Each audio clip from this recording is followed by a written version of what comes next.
Ryan Reynolds here from Mint Mobile. With the price of just about everything going up during inflation, we thought we'd bring our prices down. So to help us, we brought in a reverse auctioneer, which is apparently a thing. Mint Mobile Unlimited Premium Wireless. How to get 30, 30, bit to get 30, bit to get 20, 20, 20, bit to get 20, 20, bit to get 15, 15, 15, 15, just $15 a month? Sold! Give it a try at mintmobile.com/switch. $45 up front for 3 months plus taxes and fees. Promo rate for new customers for limited time. Unlimited more than 40 gigabytes per month. Slows full terms at mintmobile.com. When you need mealtime inspiration, it's worth shopping Baker's, where you'll find over 30,000 mouth-watering choices that excite your inner foodie. And no matter what tasty choice you make, you'll enjoy our everyday low prices, plus extra ways to save, like digital coupons worth over $600 each week. You can also save up to $1 off per gallon at the pump with fuel points. More savings and more inspiring flavors make shopping Baker's worth it every time. Baker's, fresh for everyone. Fuel restrictions apply. A lot of people, when they don't have any strong hobbies or any particular affinities towards a category, they tend to choose what's quote unquote sexy, the stuff that does a lot of volume on Amazon. And I actually push people towards the unsexy products.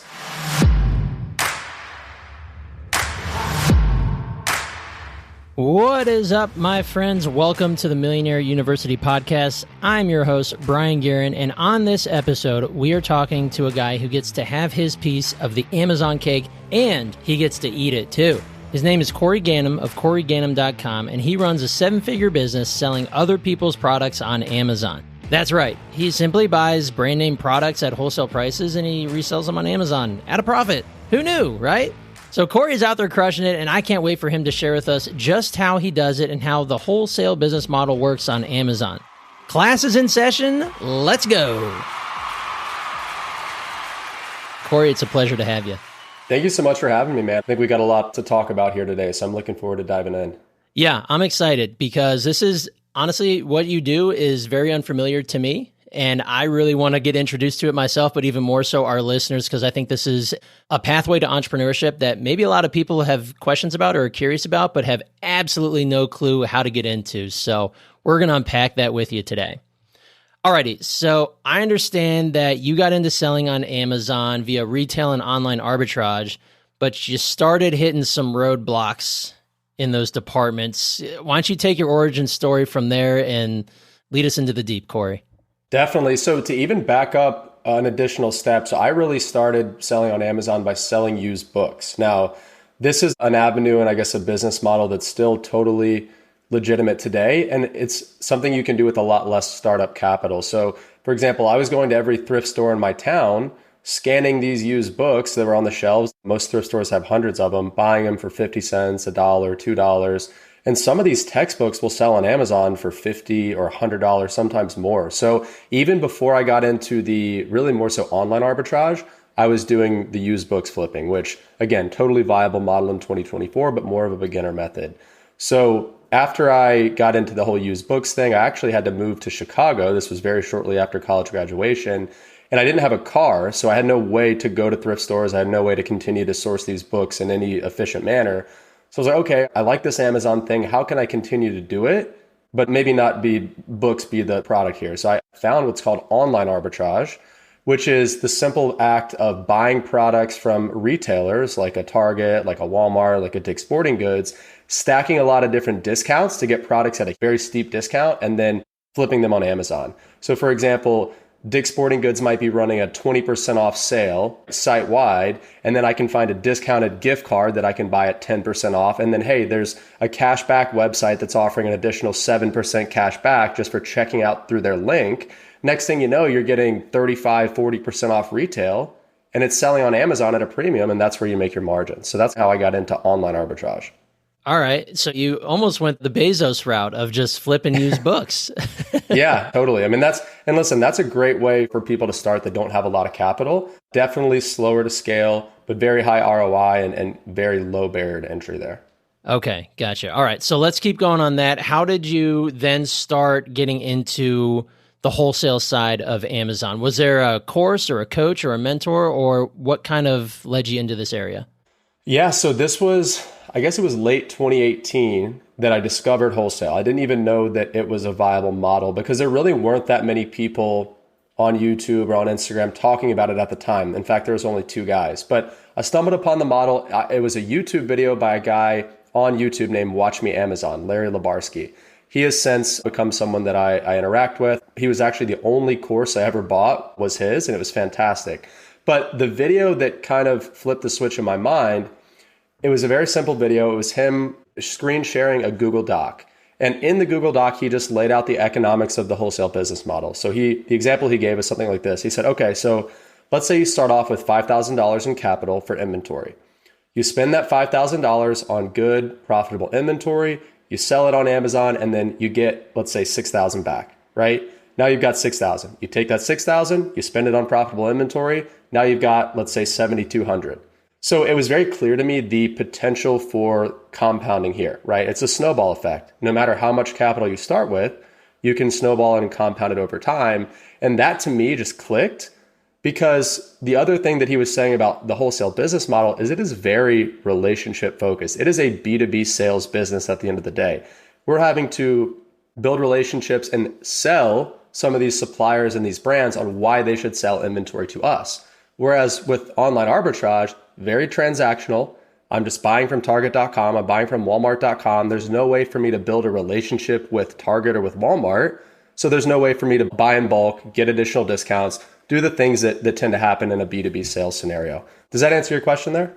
Yeah, absolutely. So you find Amazon wholesaling, you get your foot in the door there. Walk me through the very first thing you did to get started. What was your first product? Who did you buy it from? How'd you get in the door? Yeah, so very first product, this is funny because when I tell people some of the stuff we sell, they're like, wait, you sell that? You can make money doing that?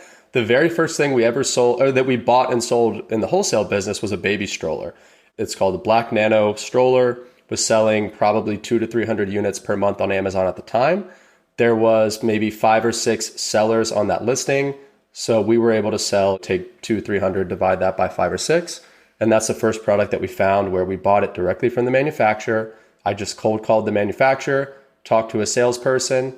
He liked what I had to say, which is funny because I had no idea what I was talking about. And we started the relationship from there.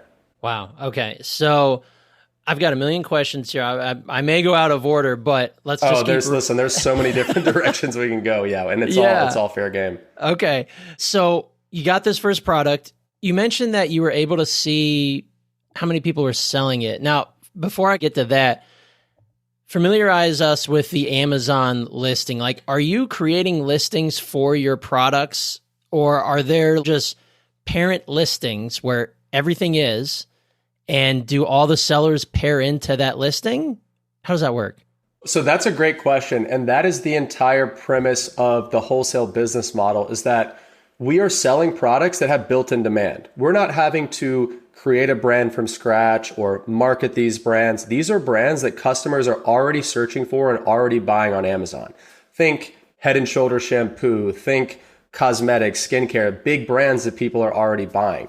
So I'd say 99.9% of the time, we are just piggybacking on an existing listing for these products on Amazon. So to use that baby stroller example, this brand, they were established on Amazon. They had listings for all their products. That particular listing for that black baby stroller was selling about 200 to 300 units per month.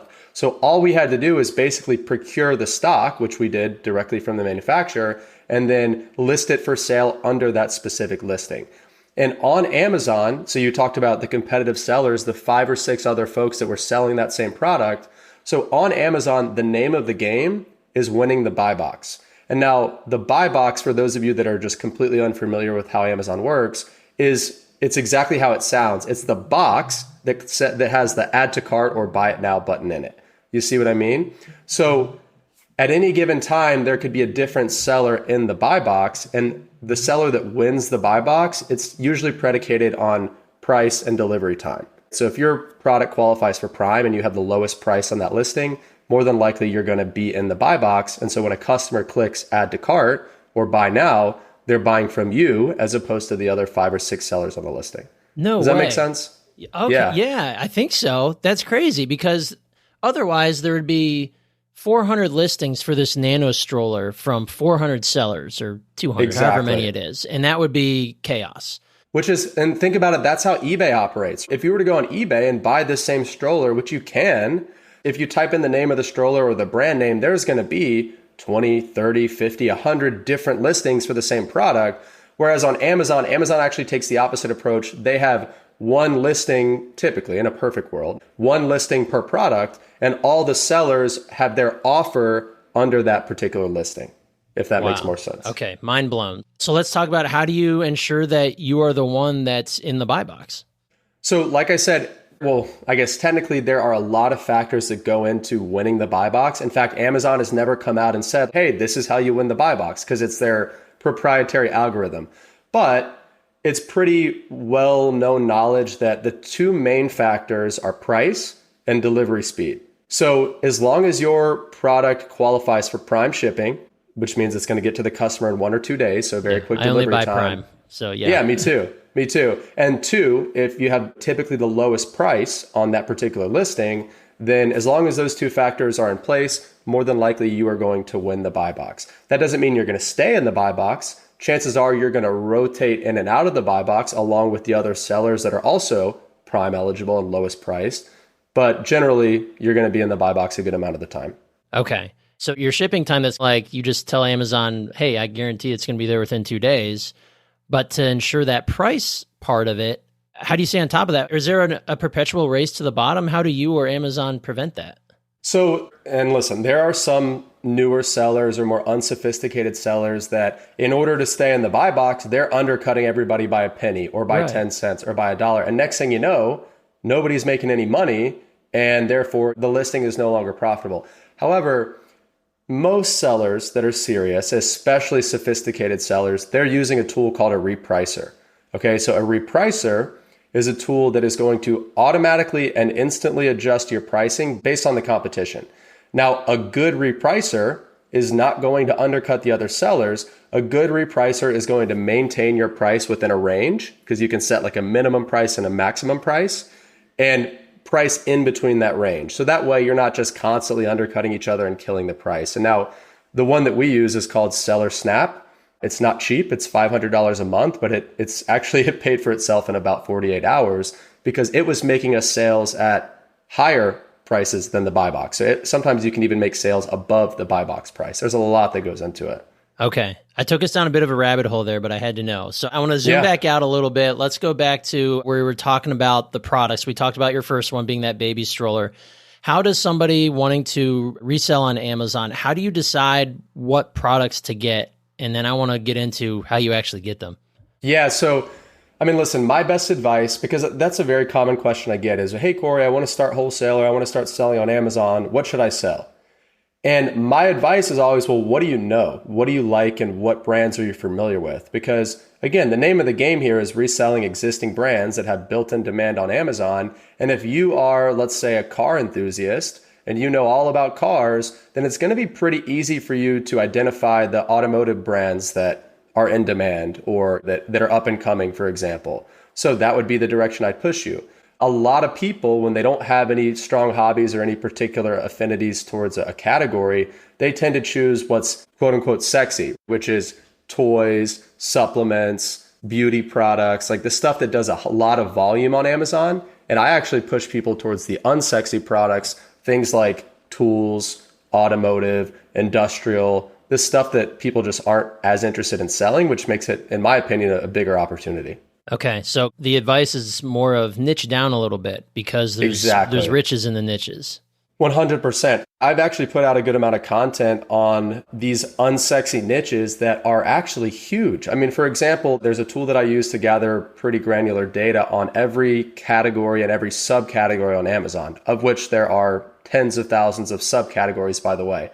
But to give you an example, there's a subcategory of marine two-way radios that does 2.5, I think off the top of my head, it was like $2.5 million per month just in that subcategory. And it was like 100 or 120 brands in that subcategory.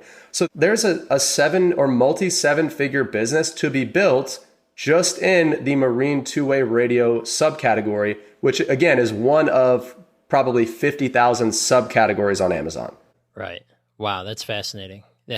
Two-way marine radio. Riches. Yeah, who would have thought? Yeah. Okay, so now let's say you pick a niche or you pick a product or two that you want to target. Where do you go get them? I know you mentioned earlier you talk directly with the manufacturer is the best way to do it, but how did you bird dog this? Yeah, so I mean, really it is that simple, right? It's a very simple process. I recommend people start by, let's identify 50 brands in a niche that you want to get into. So once we find 50 brands that sell well, that seem to have a decent level of competition, not too much, but not too little. Because if there's too little, then there's probably no opportunity. But if there's too much, it's probably going to be saturated. So it's identifying those first 50 brands and literally just reaching out to them, calling them or emailing them. I'm a proponent of calling because I think it's an easier way to differentiate, but calling them on the phone and saying, hey, my name's Corey Ganim. I own a retail business here in Charlotte, North Carolina. I love your product XYZ.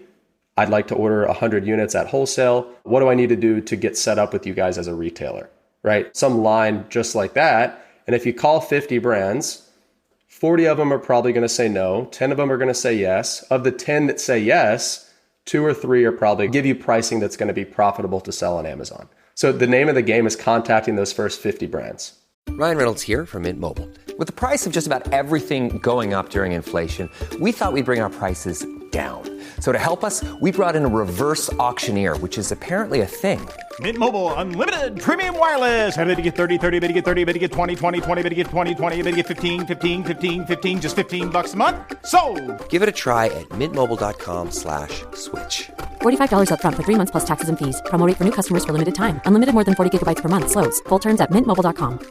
There's one thing I picked up. It sounds like you literally shared your script, which is awesome. I think it sounds to me, because I've done a lot of this in my career, is the fact that you mentioned a number of exactly what you want.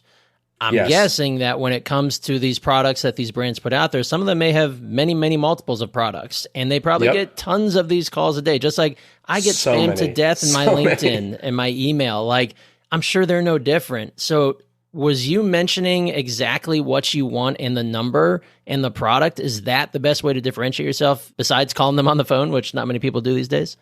100%. I'm so glad that you touched on that point in particular, because this is something that honestly, people that follow me on social media are probably so sick of hearing me say it, but I shout it from the rooftops because it's a fact. It's like, you've got to be specific. You've got to know exactly what you want, because if you don't, you sound like the other 273 Amazon sellers that called that brand that week. And I can say this from personal experience. For my first 2 or 3 years, when I'm calling these suppliers, and it's so cringeworthy to think about this pitch, but it's like, I call them up, I say I want to open a wholesale account. They're like, okay, well, great. What are you interested in? What do you want to buy? And I'd say, oh, well, we're going to look at your pricing and we'll buy anything that's profitable. And if I'm on the other end of that call, if I'm that supplier, I'm like, okay, this guy he's going to waste my time. He has no idea what he wants. He's not serious. Hang up. Right. And my close rate was probably 5% as a result.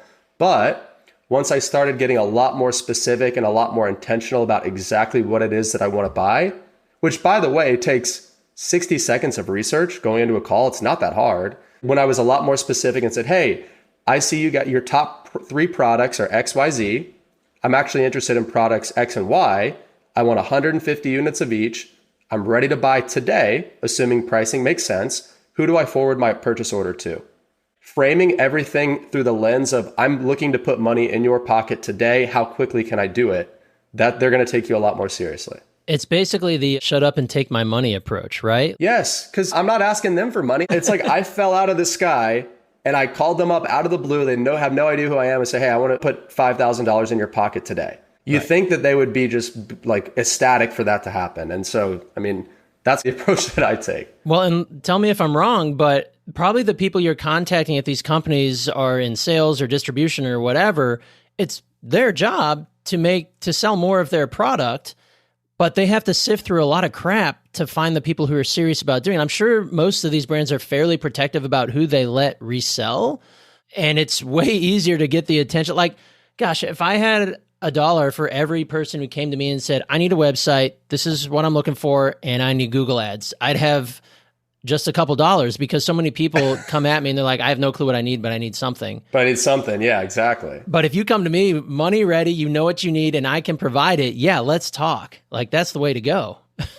100%. And you hit on another really good point, is that like people listening that aren't familiar with this business, they might think, well, if you're ready to buy, wouldn't you be able to close 100% of these brands? Like, who would not want to sell to you when you have money and you're ready to spend? Well, you hit on the exact reason why is because a lot of these brands, at least good brands, are going to be very protective of their brand, and they're going to be very selective with who they allow to sell their products, especially on Amazon.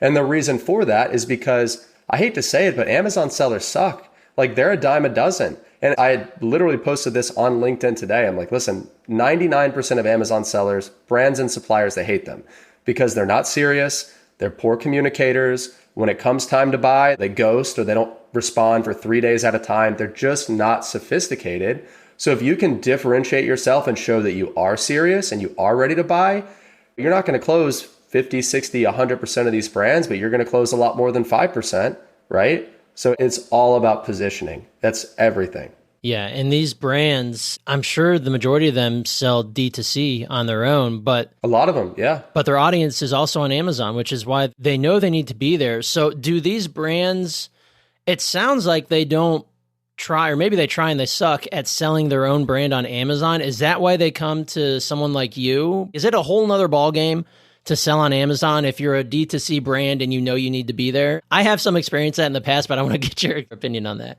Yes, and you hit the nail on the head. It is an entirely, so the way I like to describe it is this way. These brands, and the brands that we're typically selling, like, yes, we sell some Procter & Gamble brands and these big, massive brands, but in general, the sweet spot are these brands that are doing $30K a month, $100K a month, some of them maybe a few six figures per month. But the sweet spot is these small to mid-sized niche brands. And the reason that's a sweet spot is because these brands are not big enough to have a dedicated Amazon channel manager or an Amazon department. Because the reason they got to where they are is because they're really good at creating products and building brand. But selling those products on Amazon is an entirely separate skill set, an entirely separate beast. And so they don't have that expertise. It's way easier for them to have one or a small handful of people like myself that know the platform, that know the nuances, and can sell and represent them in a good light on Amazon, instead of just having anybody and their mother who wants to sell their product on Amazon sell it. It's the same reason that a small, medium, or heck, any size business, they would hire a marketing agency or marketing company to handle their marketing portfolio, because it is a completely different skill set from typically the business owner, the brand creator or the founder, whoever. They might have a small staff, but unless they have expert marketers on staff, they typically need to go work with expert marketers who have their own company that provide that service. It's no different with selling on Amazon. It's like you're basically an agency that helps these brands sell on Amazon. Exactly. And there's so many different ways to go about it, right? But one thing I like about our model, and I had this conversation with the brand yesterday, we locked down an exclusive on their top 5 products, is that our pitch is like, guys, I'm not going to charge you to market your brand on Amazon. In fact, I'm going to spend my own marketing budget on ads on Amazon, because guess what? I make my money on the sale of the product. In fact, I'm going to pay you to do this because I'm buying your inventory. So it's such a win-win, and incentives are aligned, because the more I advertise, the more sales I make, the more I grow the brand. Obviously, the more money I'm going to make, which in turn is going to put more money in the brand owner's pocket because I'm the one buying the inventory. So there's a couple of different ways to go about it. Not every wholesale seller will operate that way when working with brands, but we do, and it's worked out well so far. So I'm going to hop back. I glossed over the question I have around pricing. So you find these brands, you differentiate yourself by saying, I want product X and Y, I don't need Z. Here's the unit count I want. Can I see your pricing on that? When you get that pricing, what are you looking for when it comes to getting the right price? Do you have a way to know exactly if this unit, they're going to sell it to you for $42, you can sell it for X on Amazon? What do those numbers look like? And do you get brands that come back with just outrageous numbers that you're like, I can't make this work? What do you do then? Yeah, so 2-part question. So I'll answer the first part first, in the sense of like, how do we know what our margin's going to be, or how do we know how much we can sell the product for? So again, the way that Amazon works, it's a marketplace. So there's buyers and sellers, there's supply and demand. So we only can, I guess we can see historical pricing of a product, right? So we might be able to say to the brand, well, hey, typically the product sells for around $25, but in the past it's sold for as low as $20 and sometimes for as high as $30. But today it's selling for $25. So a lot of times I'm going to do my analysis on that today price, the $25 sale price, but I need to build in a buffer knowing that, hey, if a bunch of guys jump on this listing, it might dip back down to 20. But if a lot of guys sell out and supply dwindles and demand stays the same, well, then it might jump back up to 30. So I'm always doing my analysis, my profitability analysis based on the current price as well as based on historical trends. So that's the first part of the question. Second part of the question, sorry, what was the second part again? How do you decide if the numbers they're giving you are going to be fair to you? Right. And what do you do if they're not? Yeah. And listen, this is common because there are plenty of times where a brand gives you pricing and you look at the listings on Amazon and you're saying, well, hey, the pricing they're giving me is close to what it's selling for on Amazon, right? Like it's basically they're offering me retail pricing. So at that point, it becomes a negotiation, right? At that point, sometimes I'll go back to them. A line that I love to use that works very well is, well, hey, I see you offer me this price. Unfortunately, I'm not going to be profitable at that price. How many units do I need to buy to get to X price? X price being the price that I need to be profitable. And sometimes they say, well, hey, you've got to buy X amount, right? And at that point, I need to decide if I'm willing to buy that much. And other times they say, well, hey, we can't go that low. We can't make that work. In which case I might pivot to saying, understood, well, would you mind connecting me with a distributor that services my area? Because sometimes these distributors are even able to offer slightly better pricing than the manufacturer themselves for a number of reasons. And it's also a way to pick up some additional suppliers by saying, hey, well, give me your distributors. And these distributors also carry tons of other brands. Okay. So I'm going to ask you about distributors in a second, but is there a way to do, let's say they give you a price, you can't quite be profitable at it. You go back and say, what's that number in bulk that I need to buy to get to that price? Because I could see where the risk in that to you is, all right, now I got to buy 500 units of X product. And you mentioned the price maneuverability sometimes can dip. So I could imagine you could get stuck with 300 units when the price is below profitability for you. But you got your price from the distributor, but now the price on Amazon isn't where you want it. So is there a way to do like a junior order or like a starter order where you don't have to take on such a high risk, but still be able to get your price or at least close to it? Well, totally. And this is something that, we do all the time. In fact, I always advocate that especially newer sellers and really anybody that's working with a supplier for the first time, place a test order, right? And now if that means, hey, I'm not going to be able to quite get the price that I need because my order is just a test. It's a smaller test order. But I place that order knowing that, all right, this is an investment in the relationship, assuming the product sells well, assuming I'm at least able to make something. Well, then I now have the data and the comfortability to go back to that supplier and say, hey, now I can do that bigger order. Now I can get the pricing that I need. Now we have some sort of a relationship where, hey, maybe we can even scale this thing further in the future. So you're always doing kind of a risk reward analysis in your head of, well, hey, do I need to break even on this first order in order to unlock the ability to work with this company long term? If that's the case, then that's an investment and a risk that I'm willing to take. In that vein, do you have, or maybe it's a really simple math equation, do you have a tool or an equation that tells you that, okay, at this price, I can achieve this profitability? Almost like a basic profitability tool that you're like, you just plug it in and be like, boom, yes, this is the price, this is the product, let's go. Oh, yeah. And there are a bunch of tools like it. So the best one out there at the moment is by Smart Scout. So Smart Scout is a data tool. It's actually the exact tool that I mentioned earlier that I use to pull out all that subcategory data, subcategory information. And they recently, I think as of a month ago, came out with a completely free Chrome extension, free for the first 1,000 uses, that does that profitability analysis. So for example, you're on the Amazon listing, Chrome extension pops out. All you have to do is type in your buy cost, and it's going to factor in the Amazon fees, the shipping fees, all the fees associated with selling that product, give you your ROI, your margin, and your dollar profit. And that's my tool of choice right now. Yeah, because I figure you have to have something that can quickly just tell you, like, yes, you're going to get this price. Here's the profitability. It's basically a yes or a no, right? Like that Exactly. makes your transaction easy. Yep. It's all, and again, at the end of the day, it's all numbers. Like you've got to take the emotion out of it because there are products leads that come across my desk where I'm like, I'd love to sell that product. That's a cool product or that's a cool brand. But if the numbers don't make sense, it's not a charity. Yeah, exactly. We're running a business here. Yeah. And so you mentioned the possibility of buying from distributors. So help me understand this. There's the manufacturer, there are distributors. In my mind, the distributors are the ones doing the selling, but that's not the case. You're the wholesaler. So a manufacturer would sell at a certain wholesale discount to the distributor. And then is this just adding an extra layer of markup for you, or is it actually easier? So let me even describe, I guess, the role that distributors play. So when I say manufacturer and when I say brand, I use those terms interchangeably, right? Brand is usually just easier to say. So for example, the brand is the company that creates the product, right? Think of like Nestle, right? Nestle's a manufacturer. Nestle is going to have a network of distributors that they sell to because it's way easier for Nestle to sell to, let's say, 20 distributors in huge quantities than it is for Nestle to sell to 10,000 different retail stores across the country. You see what I mean? Right. So while yes, these distributors are technically an additional, I guess, level in the supply chain, you got to consider the fact that these distributors are buying at such massive quantities that it is impossible for you to get the same price from Nestle that the distributor is getting from Nestle.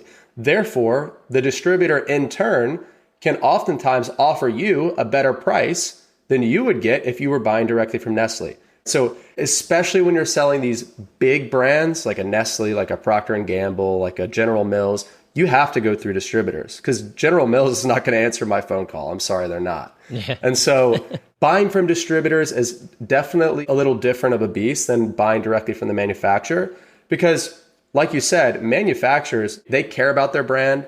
They care about who's selling their product. They're selective. And there's always somebody that can outspend you. So a lot of times when talking to brands, the size of your order isn't always going to be what gets you the opportunity. But on the other hand, distributors, they want to make money. They want to sell product. They don't own the brands. So unless the brand owner tells them, hey, you're not allowed to sell our products to e-commerce sellers, which a lot of brands do, but unless there's that restriction in place, distributors care about two things. How much money are you going to spend? How often are you going to spend it? So that line that we used earlier of, hey, I want to buy X amount of units and I'm ready to buy today, that is even 10 times more effective when dealing with distributors. Okay. So it sounds like you might prefer to work with distributors rather than directly with a manufacturer of a brand? Actually, I like to do both. And I think, because again, both models are going to have pros and cons, whether you're working directly with the manufacturer, whether you're working directly with the distributor. I think a good wholesale business on Amazon has a mix of both. Diversify. Exactly. I mean, I would say our business is probably 25% buying directly from the manufacturer and 75% is buying through distributors. Because again, we sell, for example, a lot of Procter & Gamble products. I just don't have the ability or the buying power to buy directly from Procter & Gamble. So if I want to sell these products, my only option is to buy through a distributor. Okay, gotcha. So this leads to my next question, logistics. I am really curious. I'm sure our listeners are very curious to know. Okay, so you've contacted the manufacturer and or distributor. You've placed an order. In your business, what happens next? Do they ship to a warehouse of your own? Do they ship to Amazon? What are the people like? Do you have a lot of people on your team handling all this? What does that look like for you? Yeah, so we could go a few different directions here. So just to even zoom out a little more, when it comes to selling on Amazon, there's two ways to do it. There's FBA and there's FBM. FBA stands for Fulfilled by Amazon. When you sell FBA, your products qualify for Prime shipping. This is what allows your products to qualify for Prime. And so in order to sell FBA, you've got to send all of your inventory to Amazon. Amazon stores it in their fulfillment centers. And then when a customer buys an individual product from me, Amazon then ships that individual order out to the customer. Because think about it, if I'm doing FBM, which stands for Fulfilled by Merchant, which means I am personally hand packing every product myself, if I'm selling FBM, how is Amazon going to guarantee that I can get that product to the customer in 2 days, right? It's not going to qualify for Prime. I hope that makes sense without going too much in the weeds there. But again, my business model is FBA. So we've got to send everything that we buy, we've got to send to Amazon first. So when we're buying, when we're placing an order from a manufacturer or a distributor, a lot of our suppliers will go ahead and ship straight to Amazon for us. So for example, we placed an order yesterday. It was a large order, about $140,000 for these water filters that we buy directly from the manufacturer. And the manufacturer just ships them straight to Amazon. We never see them. We never touch them. Amazon tells us when they got them. And then once Amazon has them, customers start to buy them and they start to sell. So it's very hands off. Now, we also work with some suppliers that don't do that. For whatever reason, they're not willing to ship directly to Amazon. They say, hey, Corey, you've got to pick it up yourself or you've got to get it shipped to your warehouse. And in those scenarios, we work with a company, it's called a 3PL. It stands for third-party logistics. And think of a 3PL as your outsourced warehouse. So I buy from supplier, supplier ships to 3PL, 3PL labels each product and essentially forwards the product to Amazon, in which case, same thing, same process. Amazon receives it. Once Amazon receives it, then customers can buy it from me. When a customer buys it from me, Amazon ships them their order. Does that make sense? Yeah, absolutely. Okay, so that was going to be one of my questions was FBA versus FBM. Because in a former life, we attempted to sell things at the company I was at on Amazon, and it was a disaster. It didn't work, and it was up to me, and I had no clue what I was doing. Like, I needed you. I just didn't know you yet. But the fulfillment by Amazon makes way more sense, and possibly for some people, the FBM makes more sense. That's cool, whatever. I mean, if you can't offer Prime, unless it's a very, very specialized product, I can imagine it's going to be hard to sell it.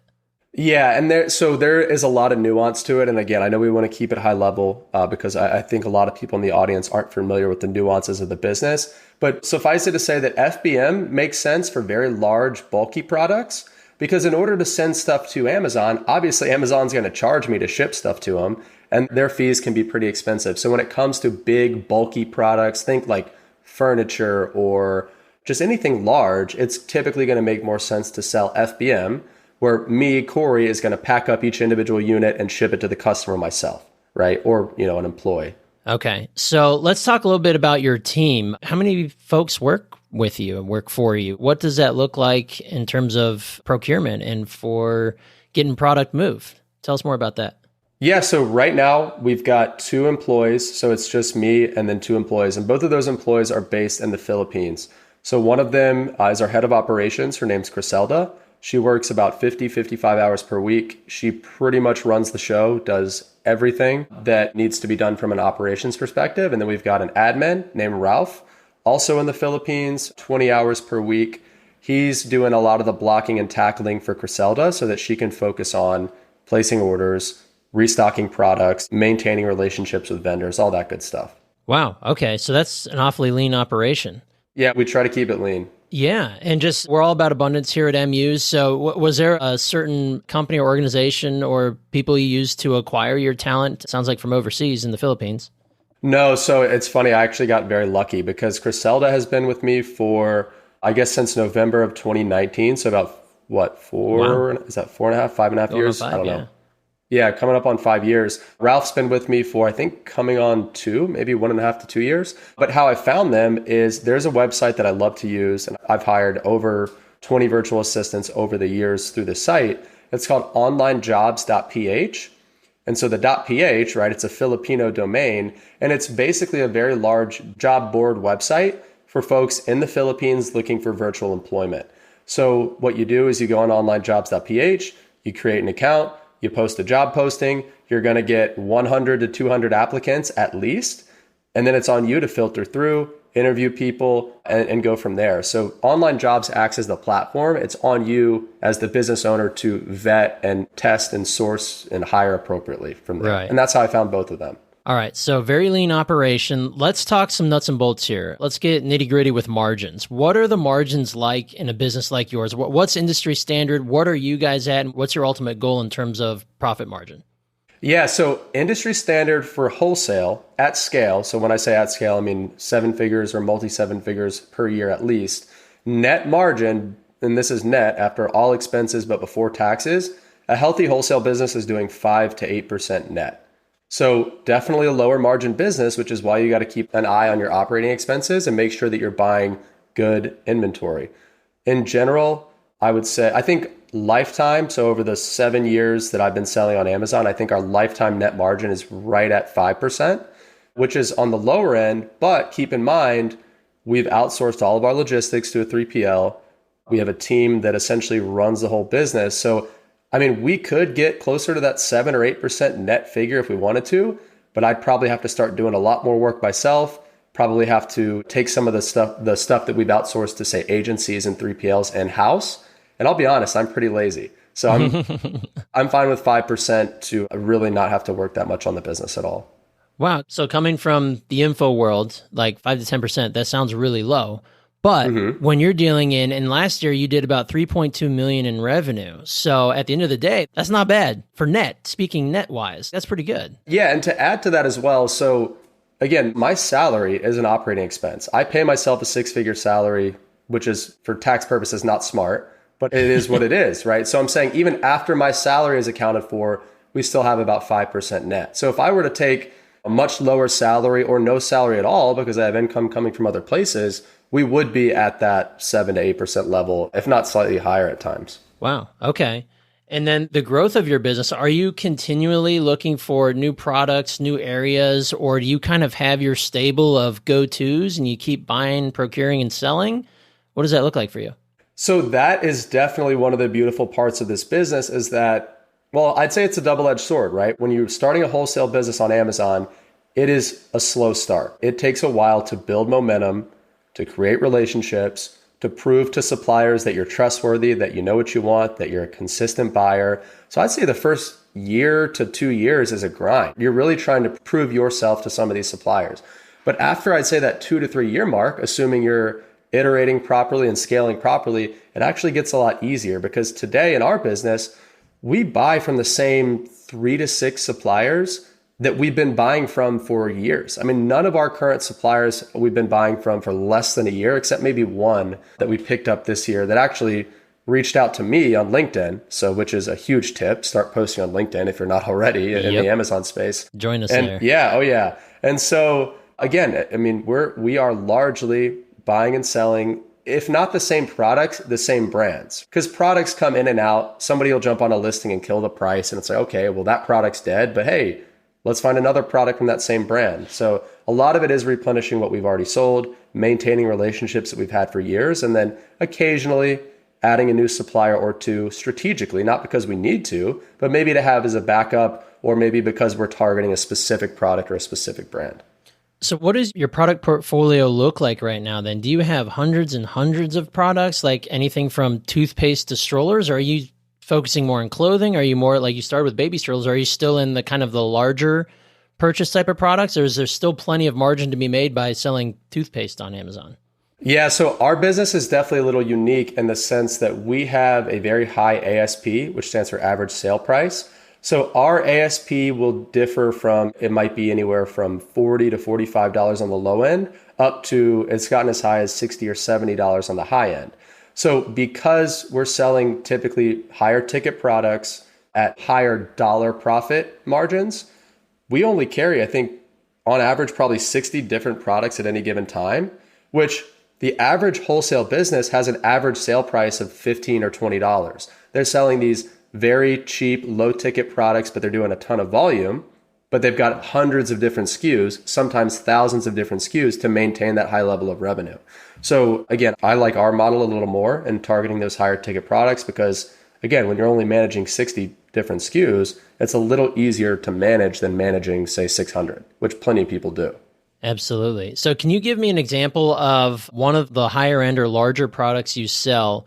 Can you give an example of what you buy it at wholesale and then what you sell it at? Or like what, if we were to go look at Amazon right now, what it would be selling for approximately? Yeah, definitely. And let me even pull up my numbers here because I don't want to be way off because somebody I'm sure will roast me if I'm off by like $10. So there's a very high-end brand of water filters that I mentioned earlier that actually is our best account. Took me about 3.5 years of follow-up to land, but these are high-priced products. So for example, this one product right here, it's a bundle of this brand's products. We're buying them for $270.71 per unit, and we're selling them for $484, making a 26% gross margin, wow, 46% ROI. And again, this is before returns are factored in. So once you factor in returns, ROI is probably in the 30 to 32% range, and margin is probably around 20%.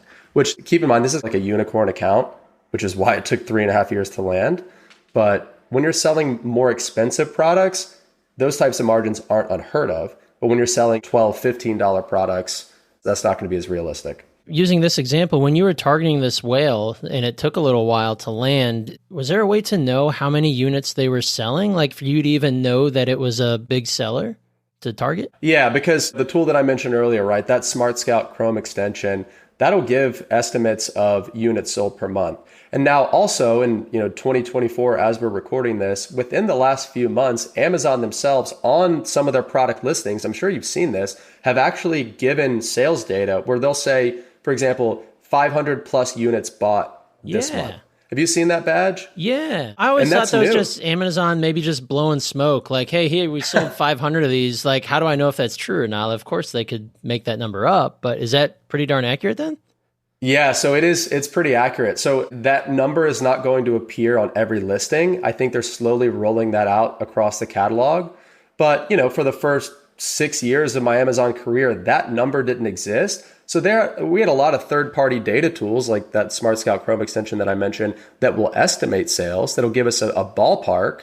But I mean, those numbers can be off by 20, 30, sometimes 50%. But now that Amazon is giving that data, it's much more accurate. And again, I can see my sales data. I know exactly how many I've sold. And then I compare it to that badge on the listing and it's spot on. Okay, interesting. Okay, so Amazon, maybe they are being honest with you. Well, at first, this is actually a funny story. So at first, when they first rolled out this feature, it was way off. Like, I don't know if there was something wrong with the algorithm or what. So there was one listing, it was for a Harry's razor, replacement razor, that Amazon said, this was right when they rolled out this feature, it said, 10,000 plus units bought in the past month. And I was like, this product's crushing it. Like, yeah, I think we bought like 2,000 or 3,000 units. Come to find out, we were selling 150 or 200 units a month.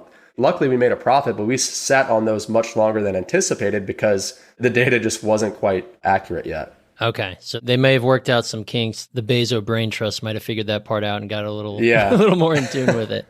Yeah, okay. Exactly. Awesome. And I just wrote this note down because I forgot to ask this earlier, but what about sales tax? I mean, I know as a consumer we pay that, but are you subject to tax? And if so, how much? Because I imagine that could really hurt your margins with how much product you buy. Yeah, and so I'll preface this by saying I'm not a tax professional nor a CPA. So for those nuanced questions, definitely consult your professional. But so I'll tell you the sales tax story before and after. So when I started selling on Amazon, up until I think this was the case up until through maybe 2020 or 2021, Amazon would not collect sales tax on behalf of their sellers in most states. So for a while, the onus was on me as the seller to collect and remit sales tax in all of the states where I'm making sales and all the states where I qualify to submit a sales tax return. And as you can imagine, this was a freaking nightmare, complete nightmare, where there were tools, for example, like TaxJar that automated a lot of this process for at least for some states. But I remember in 2021, going back and forth with my CPA for months about, well, hey, you made X amount of sales in the state of Missouri this quarter, so you got to register as a retailer with the state of Missouri, and now you got to submit a sales tax return every month for the state. And it's just like, oh my God, is this even worth it? But slowly over time, Amazon has, I don't know if they partnered with the states or how they've approached it, but basically now in 2024, Amazon both collects and remits sales tax on behalf of every state in the country, for sellers on behalf of every state in the country. So now I'm only registered as a retailer in my state where my business is incorporated, which is North Carolina, as well as any states that I am shipping inventory to directly. So only the states that my 3PLs are located in, because suppliers are going to ask for sales tax information about the state that they're shipping to. But this is all to say that us as resellers, we don't pay sales tax, because the end consumer is the one paying the sales tax. Because it's not, think about it like if we were to pay sales tax as the seller and the customer pays sales tax, the state's getting double tax. That's not fair. So we're basically passing the tax burden off to the consumer, that's retail. Right. That's the point of it. And I remember I was managing an online store, an e-com store, when that law, it was like South Dakota something, when it shifted and went into effect.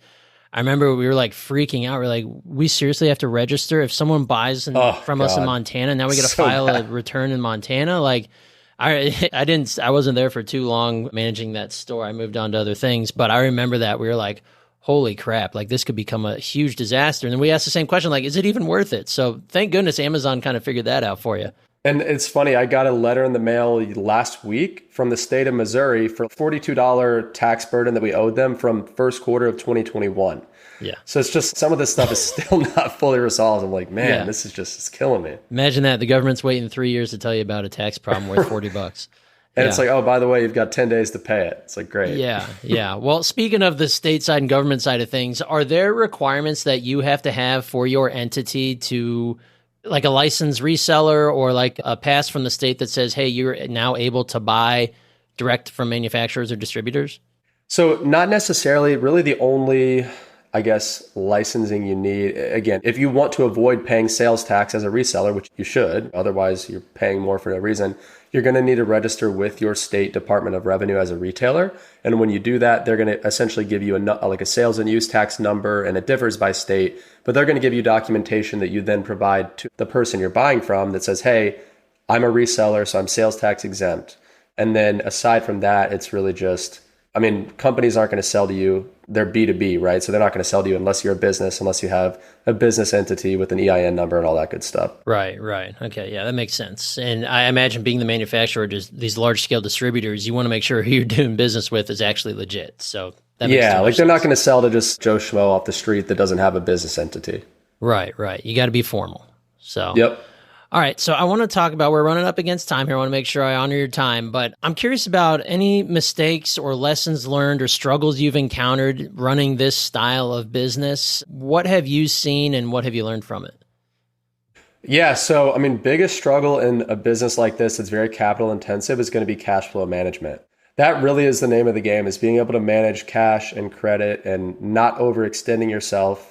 And also being able to extend yourself to where you're fully invested without overextending. So I would say one of the biggest learning lessons for me came in, it was like mid 2022, where we were having one of our best sales months ever. We were selling a ton of product, but come to find out, we owed a little more money than we had cash in the bank. We were able to get through it, no problem. But it was a wake up call for me. And that's like, hey, I can't just be buying everything that comes across my desk, even if it's profitable. Because we can be profitable, but if we run out of cash, we're still going to go out of business. So getting a handle on the finances was the biggest wake up call for me. And a book that really helped me get a grasp on that, it's called Profit First by Mike Michalowicz. Love that book. And so I read that book, and ever since I read it, we have implemented that. I think we started Profit First January 1st of 2023. And ever since then, it's like managing the finances is 10 times easier. And we're able to take more profit out. We got money set aside for taxes. We know exactly how much we can spend on inventory. It's so much cleaner if you can be disciplined with that. Yep. I operate Profit First in my business as well. And I have my CPA and bookkeepers, they're all certified? Profit First. Yeah. Yeah, mine too. Yeah, I love it. It's the best way to go. So a little plug for Profit First. Go check out that book. It was a game changer for me in my business. Sounds like the same for Corey. The beautiful thing about that book too, so there's the original Profit First, right, by Mike Michalowicz. There's also an e-commerce specific version by, I think her name is Cindy. I don't remember her last name. So there's Profit First, and then there's Profit First for e-commerce sellers. Either of those is going to get the job done. Love it. All right. So what do your days look like now?